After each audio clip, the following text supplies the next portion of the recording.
Servus, Glück auf und herzlich willkommen zu einem weiteren FC Bayern Talk. Ja Leute, ich muss noch mal ein paar Sachen loswerden. Ich meine jetzt so, die erste Enttäuschung ist verflogen, ja, durch die Niederlage in Mainz. Und ich möchte noch mal ein paar Sachen klarstellen, ja. Ich habe meine Meinung dazu gesagt in den letzten Wochen, wenn nicht Monaten, von wegen Leistungsprinzip. Das Thema brauche ich nicht nochmal aufgreifen.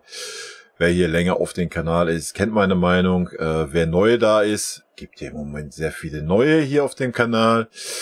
Wenn ihr Langeweile habt, habt ihr genug Sachen, die ihr nachhören könnt. Erstmal vielen lieben Dank für alle, die neu sind. Vielen lieben Dank für euer Abo, für eure Unterstützung und freut mich natürlich. Freut mich auch an alle, die jetzt hier vielleicht zugucken, wenn ihr noch ein Abo dalasst. Ihr könnt jederzeit gerne einen Daumen nach oben oder nach unten dalassen, ganz wie eure Meinung zu meinen Aussagen ist. Das ist für mich völlig okay. Ihr könnt auch sehr gerne Kritik dalassen, solange diese sachlich ist und ohne Beleidigung, habe ich da gar kein Problem mit. Bevor wir jetzt hier reinstarten, vielleicht auch nochmal der Hinweis. Ja, ich habe gesehen, es sind schon verdammt viele Aufrufe auf dem Video zum Mainz-Spiel, da sind verdammt viele Kommentare da. Vor Montag werde ich keine Kommentare lesen können, da fehlt mir einfach die Zeit für. Ob ich die alle schriftlich beantworte, kann ich euch noch nicht sagen. Ich werde sie mir auf jeden Fall alle durchlesen. Und ich gucke mal, wie ich das mache, ob ich die Zeit vielleicht habe, da dann nochmal ein Video zu machen. Aber auch das artet dann in ungeahnte Dimensionen aus, haben wir ja letztes Mal schon gemerkt, wo ich das Video zu den Kommentaren gemacht habe. Muss ich mal gucken, wie ich das mache. Wie gesagt, ich werde sie mir auf jeden Fall durchlesen und ja, schauen wir mal. Gut, worauf möchte ich hinaus? Ich möchte darauf hinaus, ich habe es ja schon gesagt, ich habe es ja schon vor einer Woche gesagt oder zwei, dass ich nicht glaube, dass wir Meister werden. Einfach guckt euch die Leistung an in den letzten Wochen, ja. Und ja, klar hat Dortmund viel auch liegen lassen, aber wenn du immer wieder die Punkte liegen lässt, ja, dann geht Dortmund irgendwann vorbei. Das haben sie heute getan. Ich habe das Spiel nicht gesehen oder sowas. Ich habe das Ergebnis gerade gesehen, 4:0. Ich denke, das war dann eine klare Angelegenheit. Und ich denke, das bekräftigt mich einfach nochmal in der Annahme, dass die Meisterschaft abgehakt ist. Ja. Und ich habe es auch schon gesagt im anderen Video, vielleicht ist das gut so aus unserer Sicht. Natürlich wünsche ich mir das nicht, ja, keine Frage, muss man mir nicht wieder so auslegen. Ich würde mich riesig über die Meisterschaft freuen. Es ist aktuell auch nur ein Punkt, keine Frage, aber guckt euch die Leistung an, der Trainerwechsel ist komplett verpufft. Warum, wieso, weshalb, müssen wir nicht drauf rumreiten. Es ist kein Ehrgeiz da bei den Spielern, da macht keiner irgendwie den Eindruck, dass sie unbedingt Meister werden wollen oder dass es für sie eine Schmach ist oder sonst irgendwas. Nee, das ist aktuell so eine Einstellung, so mir ist alles scheißegal. Und das sieht man und von daher, ja, bleibe ich dabei, wir werden kein Meister dieses Jahr, Punkt. Ja. Ich glaube nicht, dass jetzt, auch wenn die jetzt 3 Tage frei haben, die Spieler, dass dann jetzt so zack, ja, wir sind jetzt wieder voll da, wir sind voll drin. Nee. Nein, einfach nein. Ja. Der Zug ist abgefahren, meiner Meinung nach. Ja, und wenn Dortmund das dann am Ende wird, wovon ich ausgehe, dann ist es auch verdient. Habe ich gesagt, schon letztes Mal, der Meistertitel ist der ehrlichste Titel. Und da muss man sich einfach eingestehen, dass eine Ära zu Ende geht bei uns. Ja. Punkt. Ja, wir haben 10 gute Jahre gehabt, wir waren 10-mal hintereinander Meister. Dass wir nicht 20-mal hintereinander Meister werden oder auf Lebenszeit Meister werden, war doch auch klar. Ja. Klar wäre es irgendwie schöner gewesen, ja, keine Ahnung, wäre es irgendwie ein Zweikampf auf Augenhöhe gewesen oder sowas. Der ist es leider aktuell nicht. Ja, muss man leider ganz klar so sagen, wenn man unsere Leistungen sieht. Nichtsdestotrotz ist es dann verdient für Dortmund. Da muss man nicht um den heißen Brei rumreden. Ja. Egal wer Meister wird, es ist am Ende immer verdient. Wer nach 34 Spieltagen oben steht, ist verdient deutscher Meister. Egal wie andere Mannschaften aufgestellt sind oder performen oder Glück oder Pech hatten, das spielt am Ende alles keine Rolle nach 34 Spieltagen. Wer vorne ist verdient Meister. Punkt. Worauf ich einfach hinaus möchte ist, ich kritisiere ja immer hier auf hohem Niveau, sag ich mal, oder beziehungsweise jetzt die letzten Wochen waren nun mal einfach kritisch, ja, weil das einfach meine Meinung ist und ich einfach die Dinge nicht verstehe, warum man halt auch aus der Vereinsführung raus, aber auch aus der Trainerperspektive raus, warum man das alles immer so hinnimmt. Ja.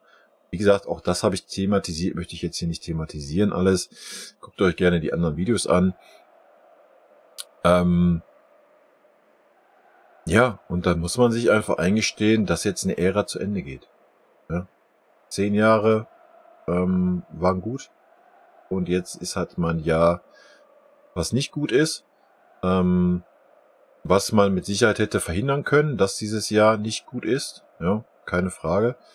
Das ist auch der einzige Grund, warum ich kritisiere, ja, und warum es mich so trifft. Es ist ja jetzt nicht so, dass man sagt,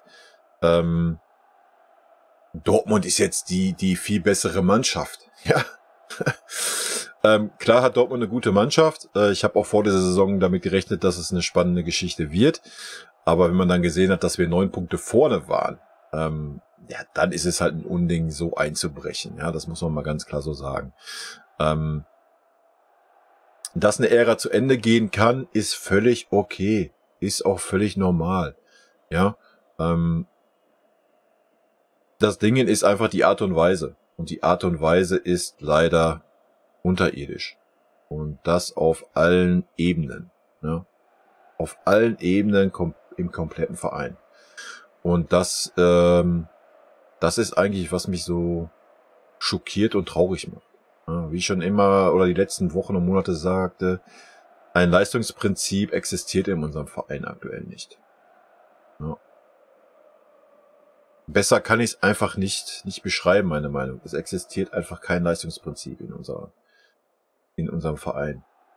Ob jetzt auf der Führungsebene auch, I don't know, habe ich auch in dem anderen Video schon gesagt, das kann ich nicht beurteilen, wie auch.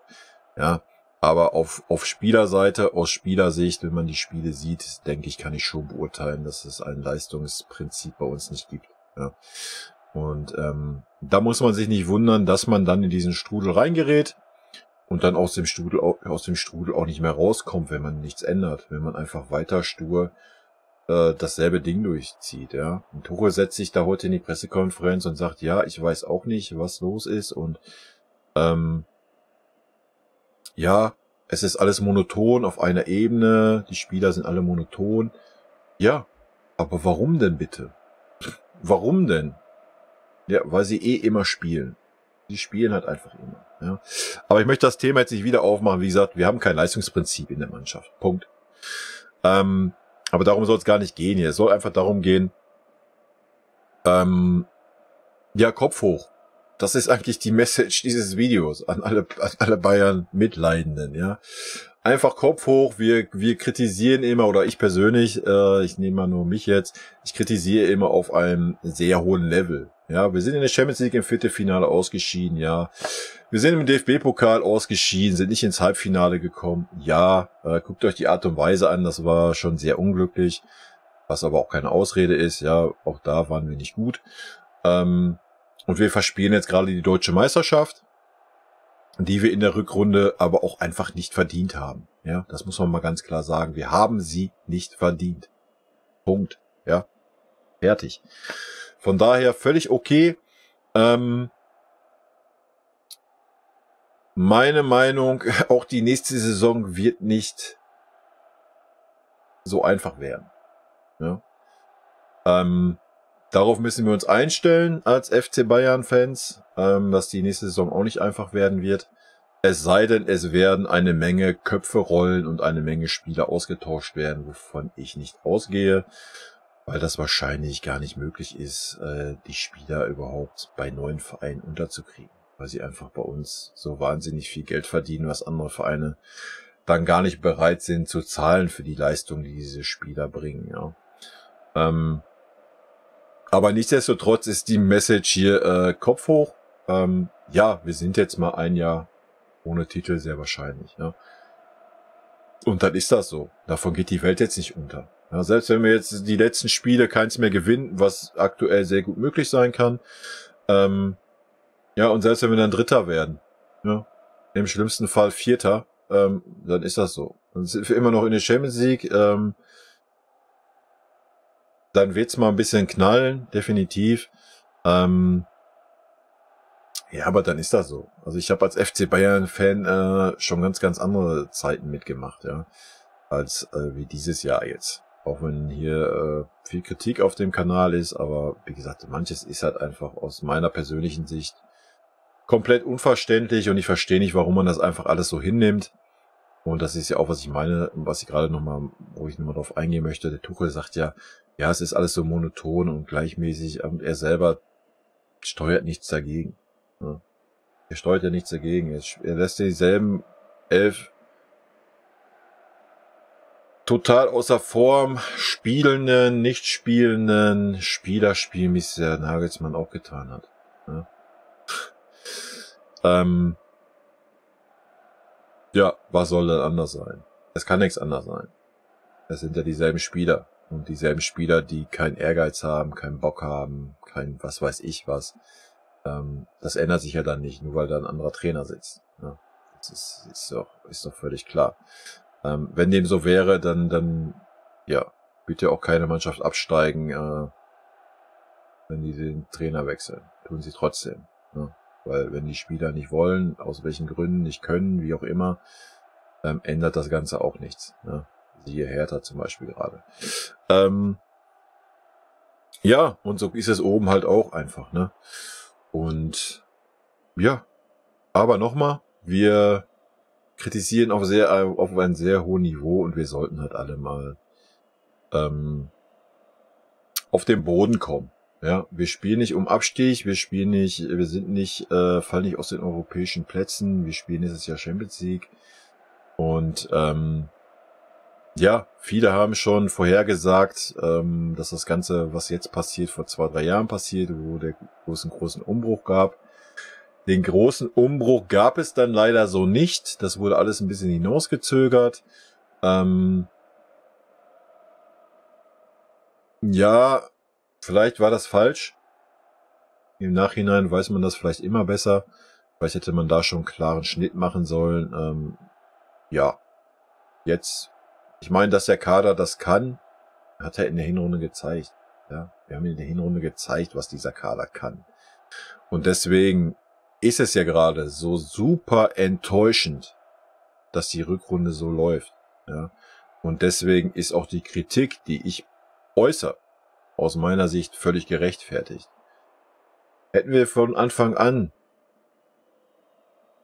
diese Einstellung, diese nicht vorhandene Spielfreude, diese nicht vorhandene Torgefahr, diese eklatante Schwäche in der Abwehr, wobei das schon im defensiven Mittelfeld anfängt, gehabt, ja, dann würden wir uns nicht darüber aufreden, dann würden wir darüber reden, dass der Kader einfach nicht die Qualität hat und dann wäre das Thema durch. Das wäre völlig okay, ja, das würde jeder verstehen, aber wir wissen, dass der Kader die Qualität hat. Bedingt durch die Hinrunde, ja, und auch wie wir durch die Champions League marschiert sind. Und dann ist es halt komplett unverständlich, dass die Spieler sich nicht wieder raffen, ja. Und das muss man dann auch knallhart kritisieren dürfen. Und das tue ich halt einfach, ja. Das ist halt einfach meine Meinung und die äußere ich dann. Ja, aber nichtsdestotrotz, wie gesagt, wir werden dieses Jahr eine Saison ohne Titel haben, ist meine Meinung. Das ist okay, das passiert. Die nächste Saison wird keine leichte werden, um da vielleicht nochmal kurz drauf einzugehen. Also erstmal, liebe FC Bayern Mitleidende, Kopf hoch, mir ist an mir. Wenn nicht im Verein, dann links unter uns Fans. Es werden wieder bessere Zeiten kommen. Ja, vielleicht dauert es 1-2 Jahre. Kann sehr gut sein. dann ist das so. Ja? Dann haben wir mal 2 Jahre ohne Titel vielleicht. Und dann ist vielleicht auch mal wieder die Freude ein bisschen größer, wenn man dann die Meisterschaft mal wieder erringt, als wenn man die Meisterschaft 11, 12, 13 Jahre hintereinander erringt. Was nicht heißt, dass ich das nicht wollen würde. Ja, natürlich würde ich mich über die Meisterschaft auch dieses Jahr freuen. Und natürlich, wenn man auf die Tabelle guckt, ist alles noch möglich. Aber meiner Meinung nach ist der Zug wirklich abgefahren. Da müsste Dortmund schon extrem dumm sein. Ich denke, bei Dortmund sollte der Schalter jetzt umgeschaltet sein, dass man jetzt noch 5 Siege braucht und das irgendwie machbar ist. Ja. Und wahrscheinlich brauchen sie die nicht mal, wenn man sich unsere Form anguckt. Ja, nächstes Jahr, da möchte ich jetzt nochmal drauf eingehen, also das Thema ist abgehakt, ja, also Kopf hoch, Jungs, Männer, Frauen, Mädels, was auch immer. Nächstes Jahr, ein kleiner Ausblick vielleicht darauf noch. Ich denke, auch nächstes Jahr wird es schwer werden für unsere Mannschaft. Gründe habe ich schon mal in den anderen Videos so ein bisschen gesagt. Erstmal Tuchel. Er muss, wenn, den halben Kader aussortieren und dementsprechend auch Spieler dann holen, die seiner Meinung nach ins System passen. Dann würde ich sagen, ja, okay, kann gehen. Aber ein Tuchel hat sich jetzt schon verbrannt bei vielen Spielern. Ja, wie gesagt, es geht auch beim Tuchel nicht nach Leistung. Wenn er den Schalter jetzt nochmal umlegt, die letzten 5 Spiele, und jetzt endlich mal konsequent nach Leistung aufstellt, oder nennen wir es anders, nach Nicht-Leistung, ja, ein Müller mit so einer Leistungsverweigerung wie in Mainz darf das nächste Spiel nicht spielen. Ein Kimmich auch nicht. Ja, und ein Opa auch nicht. Nicht, dass ein Opa nicht möchte, aber guckt es euch an, es ist ein Trauerspiel aktuell. Kannst du nicht aufstellen, so ein Spieler. Wenn er das tut, das knallhart durchzieht, jetzt 5 Spiele, ich meine, das Kind ist in den Brunnen gefallen, dann kann er sich vielleicht seine Glaubwürdigkeit bei den Spielern, die hinten anstehen, wiederholen. Ansonsten wird das nix. Ja. Müssen uns nichts vormachen, wenn jetzt wieder die letzten 5 Spiele die gleichen Leute da auf dem Platz stehen. Wofür hast du die anderen 5 bis 8 Spieler, die hinten dran stehen? Also wenn sie nicht die Chancen bekommen, auch die Jugendspieler wie ein Ibrahimovic, wie ein Wanner und so weiter, ja, wenn sie nicht jetzt die Chance bekommen, wann dann? Wann dann? Ja. Und so wird er seine Glaubwürdigkeit komplett in den Sand setzen für nächste Saison. Ja, was will er denn, wie will er die Spieler denn überzeugen? Ja, nächstes Jahr gehe ich dann nach Leistung. Ja, nächstes Jahr, wenn dann derjenige, der auf dem Platz steht, schlecht spielt, kommst du rein. Wer soll das für voll nehmen? Ja, er macht sich gerade komplett unglaubwürdig, was das Leistungsprinzip anbelangt. Was ich persönlich mir beim Tuchel nie gedacht hätte. Aber irgendwie scheint das so zu sein, wenn die Trainer zum FC Bayern kommen, dass sie alle verweichlichen. Ne? Der Nagelsmann war eigentlich auch immer vorher stabil, wenn es umging. Der Spielertyp passt nicht rein oder der Spieler bringt keine Leistung, dann hat er auch nicht gespielt. Kaum ist er beim FC Bayern, ist das alles über Bord geworfen. Alle haben super Respekt vor ein Thomas Müller, vor ein Kimmich, vor ein Blasels, und die können im Endeffekt machen, was sie wollen. Es interessiert einfach keinen. Ja. Ich weiß nicht, ob das von oben so kommt, aus der Chefetage. Ich habe keine Ahnung. Ich kann es nicht nachvollziehen. Und deswegen Punkt 1. Ja, Tuchel verbrennt sich gerade richtig. Ja, das muss man ganz klar so sagen. Nicht bei den Spielern, die auf dem Platz stehen, dass ein Tuchel ein ganz anderer Typ ist wie Nagelsmann und er uns mit Sicherheit gut tun würde, hin und her. Völlig richtig, sehe ich ganz genauso. Aber ja, auch er hat nicht die Eier gehabt, um zu sagen, wir gehen jetzt hier nach Leistung. Ich bin jetzt hier, es geht jetzt hier nach Leistung und nicht nach Name oder Verdienste für den Verein, die wir hatten. Punkt 1. Punkt 2. Wer möchte denn ein Gnabry für 30 oder mehr Millionen kaufen? Wer möchte das Gehalt eines Gnabrys von geschätzten 17 bis 19 Millionen zahlen, was man so hört? Dasselbe bei einem Goretzka. Nimm Kimmich noch dazu. Ja, guten Kimmich würdest du vielleicht noch unterkriegen irgendwo, aber mit Sicherheit nicht als Sechser. Ein Mané.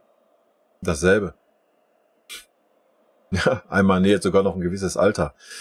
Wer möchte diese Spieler haben? Wer möchte diese Spieler haben? Und wer ist bereit, dieses Gehalt zu zahlen? Und jetzt mal ganz ehrlich, wir müssen uns nichts vormachen, habe ich auch in anderen Videos schon gesagt, 90% der heutigen Fußballer sind Söldner. Ja. Wenn dann, was weiß ich, Inter Mailand kommt oder ich könnte das Einzige, was ich mir noch vorstellen könnte, irgendwas Italienisches, was irgendwas kaufen würde, so, da kommt ja nicht Inter Mailand und sagt, ja Mann, nee, kriegst jetzt irgendwie 21, 22 Millionen beim FC Bayern, dann komm, die kriegst du hier auch, komm mal zu uns. Nee, das läuft nicht, ja, das läuft nicht, das zahlt kein Mensch. Und dann, ja, dann werden wir sehen, was das für Charaktere sind, ja. Weil die Spieler, die von uns weggehen, werden definitiv auf Gehalt verzichten müssen bei ihren neuen Vereinen. Und dann werden wir mal sehen, wer das tut, ja. Aber mal ganz ehrlich, warum sollte ein Goretzka das tun? Weil ein Goretzka spielt ja eh bei uns immer. Dasselbe ein Kimmich. Ja, auch ein Mané bekommt weiterhin seine Spielzeiten. Ja. Warum, wieso, weshalb? I don't know. I don't know. Ja, also, Problem Nummer 2, wir müssen die Spieler loswerden. So, Problem Nummer 3. Welcher junge Spieler soll sich denn jetzt für den FC Bayern entscheiden? Mit welchen Argumenten? Wir haben einmal Ruhi geholt, wir haben einen Gravenberch geholt, wir haben einen Tell geholt. Alles 3 junge Spieler, hoch veranlagt, super Talente. Alle 3 wurde das Blaue vom Himmel versprochen. Ja, du kriegst eine faire Chance, hin und her. Mats Ruhi war bärenstark vor seiner Verletzung. Bärenstark. Ja, selten so einen starken rechten Verteidiger bei uns gesehen. Offensiv wie defensiv. Ein Tell. Die Einsätze, die er hatte, immer engagiert, immer Feuer. Auch torgefährlich. Torgefährlicher wie alles andere, was da rumlief. Weil die keine Form haben. Ein Gravenberch, eigentlich auch jedes Mal auffällig, wenn er kam, obwohl die Spieler meistens schon erst kamen, wenn das Kind schon im Brunnen gefallen war. Und trotzdem waren sie noch auffällig. Und trotzdem bekommen sie keine Einsätze von Anfang an, geschweige denn mal ein paar mehr Spielminuten. So. Und dann gehst du zu einem so einem Talent hin, den du gerne haben möchtest und sagst, ja, wir brauchen unbedingt ein Sechser, ein defensives Mittelfeld, wir würden auf dich bauen. Meinst du, das nimmt noch irgendjemand ernst? Ja, egal auf welcher Position, wer soll das denn ernst nehmen? Die sehen doch auch, was spielt, was immer spielt, egal welche Leistung sie bringen. Ja, du wirst keinen Spieler kriegen. Du wirst keinen jungen Spieler davon überzeugen können, zum FC Bayern zu gehen und dann seine Karriere in den Sand zu setzen. Ja, da wird auch jeder Berater, jeder Spieler hat heutzutage einen Berater, da wird auch jeder Berater davon abraten, der ein bisschen Ahnung hat. Ja. Es sei denn, dem Berater geht es nur um Geld. Ja, dann müssen wir halt nur genug zahlen, dann kommen die Spieler wahrscheinlich auch. Aber sind wir wieder beim Söldner-Thema. Ja. Sehe ich alles sehr schwierig. Ich glaube nicht, dass es einfach ist zu sagen, wir tauschen nächste Saison 5, 6 Spieler aus. Das wird nicht funktionieren. Ja, da bin ich mir 100% sicher. Und du kannst nicht neue Spieler verpflichten, wenn du diese ganzen Spieler im Kader hast, die so viel Gehalt fressen. Ja. Das geht halt auch nicht. Und die Spieler, die ich gerade angesprochen habe, die fressen einen großen Batzen des Gehaltes. Ja. Deswegen super schwierig und deswegen glaube ich nicht, dass man sagt, nächstes Jahr wird alles gut. Ja, vielleicht, die Spieler können abschalten, die Saison ist vorbei. Gerade alle deutschen Nationalspieler nach der WM komplett im Arsch, warum auch immer, I don't know, weiß ich nicht, interessiert mich am Ende des Tages auch nicht. Ja, vielleicht finden die wieder ein bisschen besser zu ihrer Form, aber machen wir uns nichts vor, ein Gnabry ist in den letzten 2 Jahren nicht einmal konstant gewesen, ein Sané ist nicht einmal konstant gewesen, seitdem er bei uns ist. Ein Goretzka ist mehr verletzt, hat mal ein gutes halbes Jahr gehabt, wo er konstant war, ansonsten mehr verletzt und auch immer inkonstant. Ein Kimmich nach der Vertragsverlängerung auch super inkonstant. Ja, hat mal richtig gute Momente, hat auch mal richtig gute Spiele, hat aber auch immer, was Defensive anbelangt, immer irgendwelche Böcke drin. Ein Opa, so sehr ich ihn noch mag, immer individuelle Fehler drin, hat jetzt ein gutes halbes Jahr gehabt. Jetzt wieder neuer Trainer, anscheinend kommt er mit dem Trainer nicht klar, hat Angst oder was weiß ich, ich weiß, ich kann es mir alles nicht erklären. Super unkonstant. Ja. Die Spieler, das ist ja nicht, dass es erst jetzt ist. Ja, nur jetzt kommt mal alles zusammen. Ne? Aber die Spieler sind ja schon seit Monaten, seit Jahren nicht konstant. Ne? Nur sonst war alles ringsherum, war dann stabil und dann konnte man mal über die Fehler drüber hinwegsehen. Dann haben wir vorne 3, 4 Tore gemacht. Dann war es wurscht, wenn wir hinten mal 2 kassiert haben. Ja, das ist halt aktuell nicht. Aktuell machen wir vorne keine Tore, weil wir keinen richtigen Neuner mehr haben, der einfach knipst. Beziehungsweise wir haben welche, aber die werden nicht aufgestellt. Die bekommen keine Chance. Ja, und das wirst du nächstes Jahr nicht einfach ändern können. Du wirst nächstes Jahr nicht einfach einen Neuner holen können für 100 Millionen, stellst ihn da vorne rein und sagst, mach mal. Erstens muss der passen, zweitens wird der eine Anlaufphase brauchen, und da braucht er auch Spieler, die ihn bedienen, ja. Die einzige Kanone, die ich da aktuell vorne sehe, ist für mich ein Musiala, und der einzige, der halbwegs konstant auf den Flügeln ist ein Coman, ja. Dann hört's auf. Dann hört's wirklich auf. Müller muss abtreten, ja. Wird er nicht tun, garantiere ich euch, wird er nicht tun. Der wird weiter nächstes Jahr da ein riesengroßes Störfeuer legen und machen und tun. Und ich sag ja, der Kader ist, also den einzigen Grund, den ich sehe, habe ich ja auch schon in ein paar anderen Videos gesagt, warum das so ist, wie es gerade ist. Der Kader ist mit Grüppchen durchzogen. Das ist keine Mannschaft, die füreinander spielt. Ne? Das ist das Einzige, wie ich mir diesen Leistungsabfall erklären kann. Ja, aber das wird nächstes Jahr alles nicht besser werden. Ja, wie gesagt, du kannst halt einfach nicht 5, 6 Spieler mal eben austauschen. Und ja, ein Grafenberg wird sich das nicht noch ein Jahr antun. Mats Rui wird sich das nicht auch noch ein Jahr antun. Da können wir von ausgehen. Ja, ein Tell ist der einigermaßen zufrieden ist, zumindest so wie er sagt. Aber natürlich möchte er auch eine Perspektive haben im nächsten Jahr. Ja. Und wenn die Spieler nicht jetzt die Perspektive kriegen, werden sie im nächsten Jahr erst recht nicht kriegen. Und I don't know, na klar, wir sind immer noch der FC Bayern München, wir haben immer noch eine gewisse Strahlkraft, das möchte ich gar nicht schlecht reden oder so. Und es wird immer noch gewisse Spieler geben, die gerne für diesen Verein spielen wollen würden, weil es der FC Bayern ist, aber das ist halt ein kleiner Bruchteil. Ja. Alles andere, das sehen wir gerade in dieser Mannschaft, dass wir da mindestens 90% Spieler drin haben, die nur wegen des Geldes da sind. Ne, da gibt's ein paar, die du ausnehmen kannst, aber das sind nicht wirklich viele. Und von daher denke ich, wird nächstes Jahr auch kein Selbstläufer werden. Ne? Von daher wird's bei uns spannend bleiben. Und wir müssen uns darauf einstellen, dass es nächstes Jahr, ja, mit ein bisschen Pech auch wieder titellos ausgehen kann. Ich mag mich irren, es kann sein, dass Köpfe noch rollen, auch in der obersten Etage. Wenn, dann muss das aber in den nächsten Wochen passieren, habe ich in meinem anderen Video gesagt, könnt ihr euch gerne angucken. Meine Meinung zu den Führungsriege in unserem Verein. Vielleicht passiert das, es kommen ein paar andere Leute ran, die ein bisschen andere Vorangehensweise haben. Ich weiß es nicht. Ich denke, die letzten 2 Jahre waren halt einfach super unkonstant und das Ganze, wo es jetzt gerade gipfelt, hat sich über eine lange Zeit angedeutet. Ja.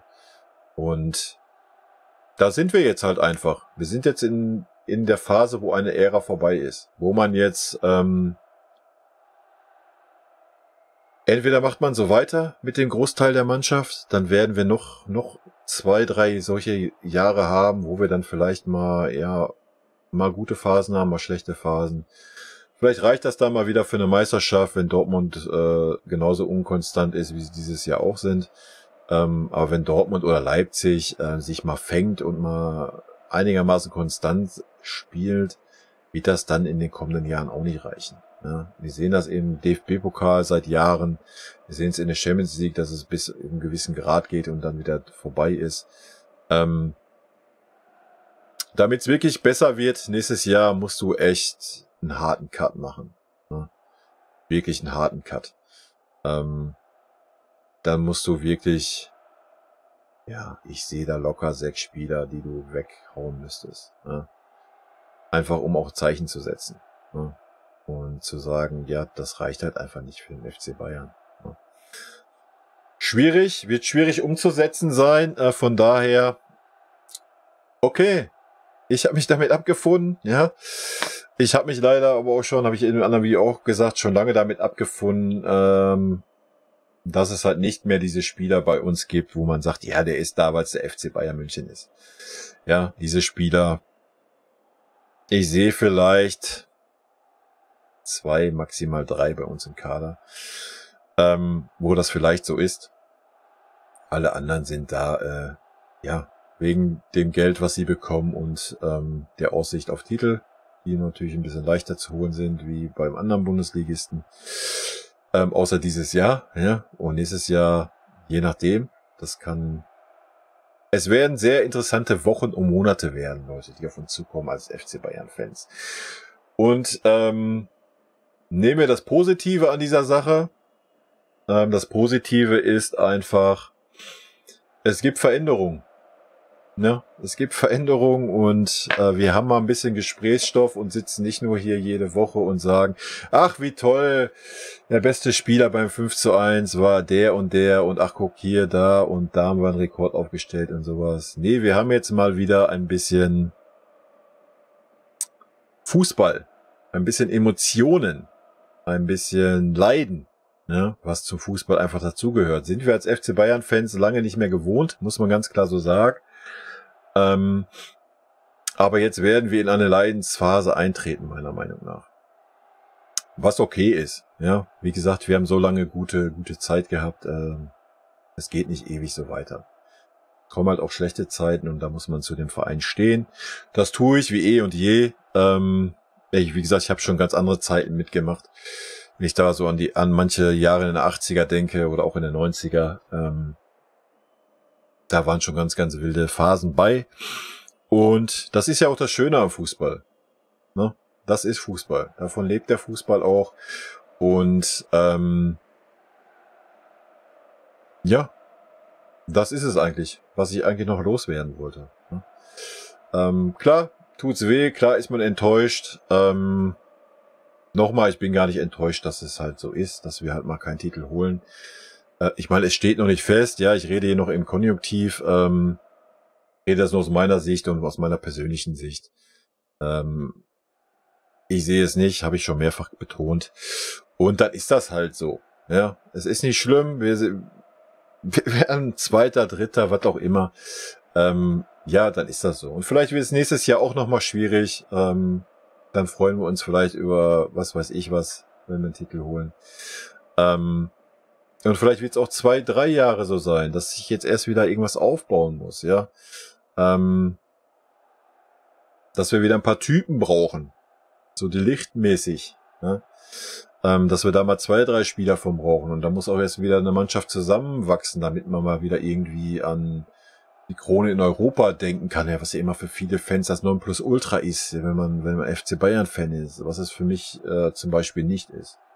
Klar ist es schön, wenn wir Champions League gewinnen. Für mich ist aber immer noch an erster Stelle die Meisterschaft. Und das wird auch immer so sein. Weil es halt einfach der ehrlichste Titel ist. Aber ja, es kann sein, dass wir jetzt 1, 2, vielleicht auch 3 schwere Jahre haben werden. Das kann passieren. Muss nicht passieren. Vielleicht wird nächste Saison alles besser. Ja, man weiß es nicht. Wie gesagt, wir haben das Potenzial dieser Mannschaft gesehen. Ne? In der Hinrunde. Ja, vielleicht bleibt die Mannschaft zusammen. Man kauft einen Neuner. Wir brauchen aber zu 110% einen Sechser. Vielleicht sieht der Tuchel das auch so und wir bekommen Sechser. Vielleicht kriegt der Tuchel das auch moderiert. Dass es nicht so ist, wie ich das darstelle, dass die Spieler dann denken, ja, es geht hier nicht nach Leistung. Keine Ahnung, ich weiß es nicht. Das ist nur mein Blick von außen drauf. Und wenn ich mich so in die Rolle reinversetze, als einer dieser Spieler, die da nicht spielen dürfen, würde ich das so sehen. Vielleicht ist das anders. Ich weiß es nicht. Vielleicht habe ich komplett Unrecht. Vielleicht werden wir sogar noch deutscher Meister. Und alles, was ich hier erzähle, ist Schwachsinn. Dann ist das so. Dann habe ich kein Problem, das einzugestehen und freue mich dann über die deutsche Meisterschaft. Ich persönlich, habe ich ja schon mehrfach gesagt, glaube das nicht. Was nichts daran ändern wird, dass ich FC Bayern-Fan bin und bleibe und ich mich auf die kommenden Spiele, gut, auf die kommenden Spiele freue ich mich nicht wirklich, wenn man sieht, was wir für Leistung bringen aktuell, aber auf die kommenden Wochen und Monate und die nächsten 1-2 Jahre, denke ich, könnten sehr interessant werden. Vielleicht täusche ich mich auch, vielleicht habe ich ja gerade schon angesagt, vielleicht wird nächstes Jahr alles sofort wieder Bombe. Wir sind wieder da, die Spieler haben Urlaub gehabt und haben wieder Bock. Ich wage es zu bezweifeln. Wie gesagt, wenn, muss ein großer Umbruch von locker 5, 6 Spielern her, die nicht so eingefahren sind und dass mal diese Grüppchenbildung da ein bisschen aufgesprengt wird und wir wieder ein Team auf dem Platz werden, was wir aktuell halt nicht sind. Ja, das wollte ich einfach mal loswerden, Leute. Und das letzte Thema, worauf ich noch eingehe, ist nochmal diese Millionäre, die da rumlaufen. Warum das im Fußball so ist, das ist noch eine Sache, die hat mich eigentlich da hat's bei mir Klick gemacht, wo es um Gnabry ging. Gnabry seine Vertragsverlängerung. Die habe ich halt einfach nicht verstanden. Ja, dass so ein Spieler, so ein Durchschnittsspieler, wenn er einen guten Tag hat, natürlich kann er überragend sein, hat aber in seiner Karriere noch nie irgendwas vorgewiesen. Hat dann 17 Millionen gefordert, weil ein Coman auch die 17 Millionen bekommen hat. Ja, auch ein Coman habe ich nicht gefühlt, dass er 17 Millionen wert ist, bin ich auch ganz ehrlich, den hätte ich so auf 12 vielleicht gegeben, so im Jahr. Aber das liegt einfach an unserem Gehaltsgefüge, das habe ich im anderen Video ja erklärt. Aber generell im Fußball, ja, betrifft nicht nur den FC Bayern, betrifft jeden Verein auf dieser Welt. Wir sind am Zenit angekommen, ja. Wir geben den Spielern so viel Geld in den Arsch. Für was? Für welche Leistungen? Ja, teilweise für welche Leistungen, Leute? So ein Verhalten wie die an den Tag legen, kann ich mir oder könnt ihr euch nicht erlauben in euren Job. Ja? Klar haben wir auch mal eine schlechte Woche, aber habt mal 4, 5, 6, 7, 8 schlechte Wochen. Ja, dann kommt aber so schnell eine Ansage, wie du nicht gucken kannst. Deswegen, es muss im Fußball eine Reform her. Ja, es muss eine Reform her. Financial Fairplay, machen wir uns nichts vor, Alter. Geld regiert die Welt, deswegen wird da nie irgendwas passieren. Schön wäre es, wenn es eine Grundgehalt-Obergrenze für alle Fußballer auf diesem Planeten geben würde. Das wäre was ich fühlen würde. Na klar, würden das Vereine wie die Scheichclubs und so alles umgehen durch Prämien und hast du nicht gesehen. Müssen wir nicht drum rumreden. Darum geht's aber auch gar nicht. Aber es wäre doch schön, wenn die Spieler bei uns gesockelt 5 Millionen, was schon viel ist, wirklich viel ist. Gesockelt 5 Millionen im Jahr, alles mehr. Ihr könnt bis auf 20 Millionen meinetwegen kommen bei uns. Ja, jeder Spieler meinetwegen. Jeder Spieler kann auf dieses Gehalt kommen, wenn er A, B, C, D, E, F, G erfüllt. Ja? Und gut ist. Und nicht nur auflaufen, nein, sondern an Leistung gebunden. Ja? Dann würde vielleicht mal irgendwas geändert werden in diesem Fußballgeschäft. Aber selbst wenn du dir jetzt als Verein das denkst dir so, ja, wir ziehen das so auf, kannst du nicht bringen. Welcher Spieler würde dann noch zum FC Bayern kommen? Womit wir wieder beim Thema Söldner sind. Ja? Welcher Spieler würde sich freiwillig diesen Druck aussetzen und zu sagen, oh, ja, da kriege ich aber nur 5 Millionen, könnte aber 20 kriegen. Da muss ich aber jedes Mal Leistung bringen und hier und da. Welcher Spieler macht das denn freiwillig? Der geht doch dann lieber zu irgendeinem anderen Club, wo er, 17 Mille immer safe hat. Und kann sich zur Not auf die Tribüne setzen. Ne? Das wäre so ein Traum von mir, dass es so eine Obergrenze gibt an Gehalt, an Grundgehalt und dann eine Obergrenze maximale Prämien, die man bekommen kann. Das gerne auch an den Umsatz gekoppelt. den die Vereine haben, meinetwegen, ja. Das wäre schön, wird aber wahrscheinlich nicht kommen. Aber das wäre so eine Sache, die ich fühlen würde, und dann würden wir vielleicht solche Auftritte, wie wir sie aktuell bei uns sehen, halt einfach nicht sehen. Ne? Ja, das soll es gewesen sein. Nochmal so ein Recap. Ich weiß, viele Themen jetzt nochmal durcheinander geworfen. Eigentlich wollte ich nur so ein Viertelstündchen sagen und wollte nur sagen, Männer, Kopf hoch. Ja, wir sind der FC Bayern. Es werden wieder bessere Zeiten kommen. Wir haben jetzt halt mal ein paar schlechte Zeiten und die können auch ein bisschen anhalten. Dann ist das einfach so. Gehört zum Fußball dazu. Wir müssen manchmal leiden, um wieder schöne Zeiten zu erfahren. Das ist völlig okay. Aber nein, ich bin wieder da abgeschweift und da abgeschweift und da abgeschweift. Wieder 20.000 Sachen im Kopf gehabt. Aber ich hau das Video jetzt trotzdem so raus. So kann das halt hier schon mal passieren auf meinem Kanal. So bin ich. Ja, die Sachen, die mir im Kopf rumgehen, die mir wichtig sind, müssen dann raus. Und wie immer, wenn ihr noch nicht abonniert habt den Kanal, abonniert den Kanal sehr gerne. Lasst einen Daumen nach oben da, wenn euch gefällt, was ihr hört. Lasst einen Daumen nach unten da, wenn euch nicht gefällt, was ihr hört. Ihr könnt das gerne auch in einem Kommentar ausführen. Natürlich auch jegliche Kritik, solange sie sachlich ist, ohne Beleidigung. Könnt ihr hier alles äußern. Und damit, wie immer, Männer und Frauen, rot-weiße Grüße gehen raus. Bleibt gesund, ja, das ist das Wichtigste im Leben, und denkt immer daran, Fußball ist die schönste Nebensache der Welt. Und wie ich schon sagte, manchmal müssen wir durch Täler gehen, um wieder Berge zu besteigen. Wow, was eine Metapher, ich bin stolz auf mich. Tschüssi.